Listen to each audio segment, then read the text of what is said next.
Welcome to the show. I'm Veronica Newfer. Bill Bean is my guest today. His happy childhood turned into a living nightmare immediately after his family moved into a house where hell was unleashed upon his parents, sister, brother, and himself.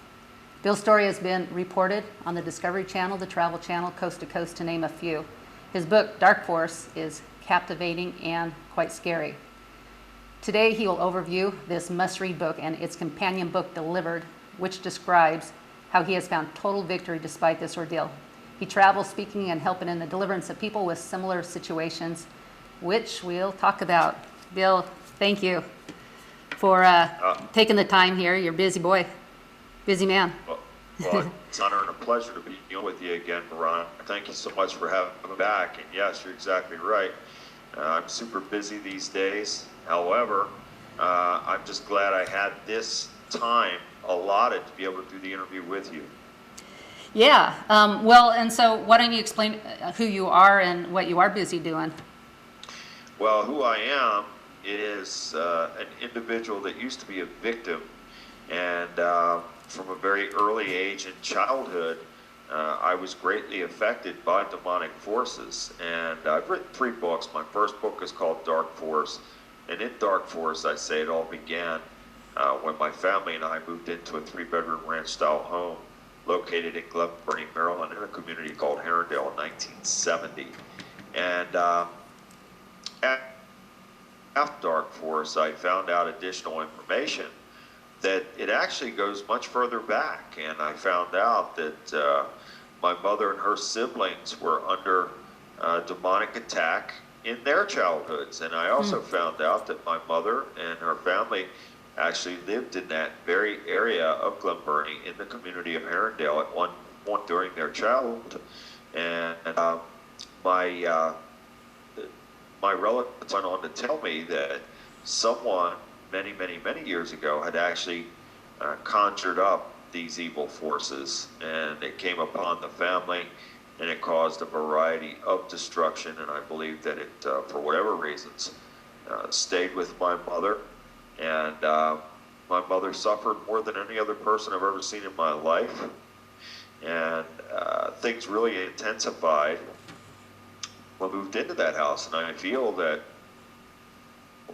evil forces that were conjured up actually led us to that house where evil was already present and manifest. And so this is why it was so severe. And again, Satan has the same MO, though every case may be a little different.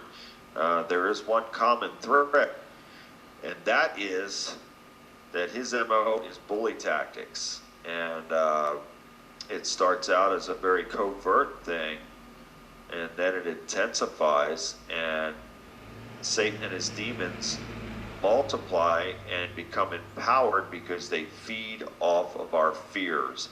They feed off of the negativity. Anything negative, fear, confusion, anger, any of the types of things that the enemy and his minions feed off of, and they increase. So this house was low downhill cul-de-sac, and this area of Glen Burnie, this community called Herondale, is still being affected by evil to this very day. I have gone back there several times over the last few years as a deliverance minister now to help other families who are in need. So my first recollections of the house at the age of 4, I was 4 when we moved in. My sister was 13 and my brother was 1.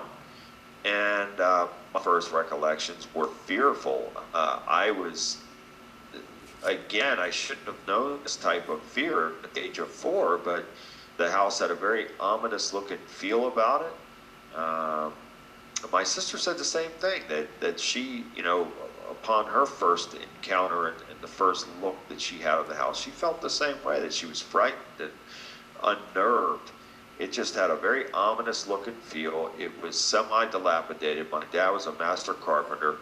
He saw this as a restoration project in which he did a great deal of work restoring the house. But I can assure you that it was not a warm and fuzzy feel for me the first time that I was standing in front of the house. So then when we entered into the house, you would enter into the front door into the living room, and the house was very dark inside. It had dark brown paneling on the walls, looked almost black in color, so the house was very dark, even on the brightest of days. And you would enter in through the living room. You would make a right down a long hallway, which had a tiled floor, a hard tiled floor. And you would make a right into, my brother and I shared the first room on the right. My parents' room was the second room on the right. My sister's room was across the hallway, the last room on the left. And that is the room that I feel was the portal, if you will, for these entities. That room remained cold even on the warmest of summer days. That's also the room where the door would open and slam for many repetitions at a time. And my mom was the first to have an experience. It was shortly after we moved in. She was unpacking boxes and trying to organize, and my dad had taken us, again, my older sister Patty and my younger brother Bobby, and my dad William Sr. had taken us with him to our grandparents' house for the day to allow my mother, Patricia Bean, time to unpack and organize without us being under her feet. And so it was during the course of this that she felt a presence.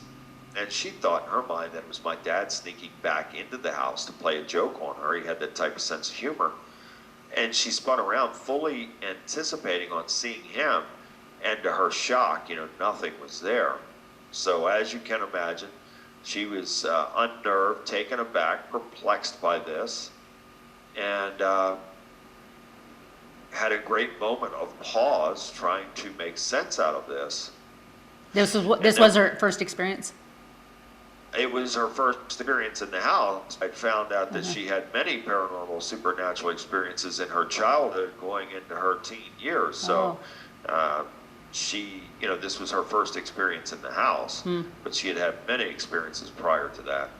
And so she was able to go back to doing what she was doing, and it wasn't long after that one of the bedroom doors slammed shut by itself, and that was enough to make her go outside and wait until we returned. So that's where it started, and it escalated into violent physical attacks on us from these demonic entities, and it greatly contributed to the destruction of my family. Okay, I want to back up to your mom. When she was a child, you said there were open doors. And first thing, can you explain what open doors are? And then explain what the open door was with her more specifically? I really don't know. I mean, open doors are when people, God gave us free will, so we're free to make our choices, and sometimes those choices are not good choices. And when somebody makes a bad choice like that they decide that they want to conjure up something or was that your mom? Contact the other side. No, that was not my mom. Someone in the family many years ago had done this, and why that came on my mother, I don't know. But when people decide to make these choices, there's going to be a consequence, and that's exactly what happened here. And so this was on the family long before we moved into that house, but it just gained intensity, after moving in the house. And then actually, after living in the house for so long and being under so much torment and physical attack, then yes, I think the year was 1978 or 1979, when my mother actually did have a medium come in the house, and they messed with a Ouija board and all that kind of stuff, which made things, Wow. 10 times worse. But yeah, initially, no, she hadn't done anything opening doorways, to my knowledge, for this stuff to really come on us in that way. But I can assure you that even from the very beginning, it was very difficult for my dad to deal with. My dad was a very good man, a very blessed man. He was blessed with every attribute necessary to be highly successful in life, and his story is just so sad. Both of my parents had a very sad story, and both died before the age of 50. And that was all surrounding this house. Oh, You no believe? question about it. Yeah. I mean, there's no question about that at all. But, my dad tried to downplay all these things because he was a man's man. He was a very powerful individual, always in control of every situation. And he finally found himself, and suddenly found himself, in a situation that he could not control. And this led to him to escape reality through the abuse of alcohol. Mm-hmm. And he began to spend a lot of time in the bars.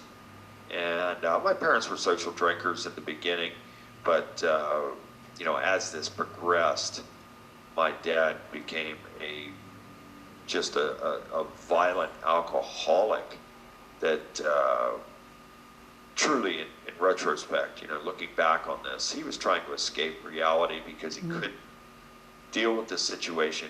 He was in a situation that he couldn't control. And back in those days, you didn't have paranormal groups to call, or my parents believed in God, but they didn't have a church. I never attended church as a child. We were not baptized. They believed in God, but we did not have a covering, and we did not have a religious background or any type of godly structure at all. And so being in that situation, he really didn't have anybody to turn to. You're kind of describing most of the United States right now, I think, aren't you? Pardon me? Describing most of the United States right now. People believe in God, but they it's don't. Very sad. It's we'll get to that. Believe me. Yeah. I have a lot of words to say about that. But again, not having that type of faith-based structure was really it just put us in a very, very bad way. And so my dad decided that he was going to try and escape reality by spending time in these bars and drinking anything and everything and as much as he could. And then he would come home in these drunken stupors, and unfortunately, he began to physically abuse my mother on a regular basis between 1973 and 1975, nearly killing her on several occasions. And I can recall being 8 years old, having to run to a neighbor's to get the police call with my dad because he was absolutely killing my mother. And these are horrific memories, and I have no doubt that these demonic entities were able to literally fuel his rage towards my mother while under the influence of alcohol.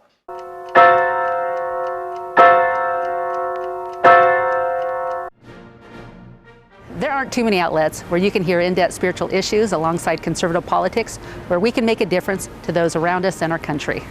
It's brought to you at a cost that's worthwhile, yet I'd like to do more. On 11thhourpolitics.com, you can buy books and videos that will advance this cause. There's delicious chanterelle tea containing vitamin D, proven to dispel depression. We have an art gallery and options to produce your own commercial or have us do it for you, along with other projects. It's only through a co-op that things get accomplished. I hope you will join me in this mission.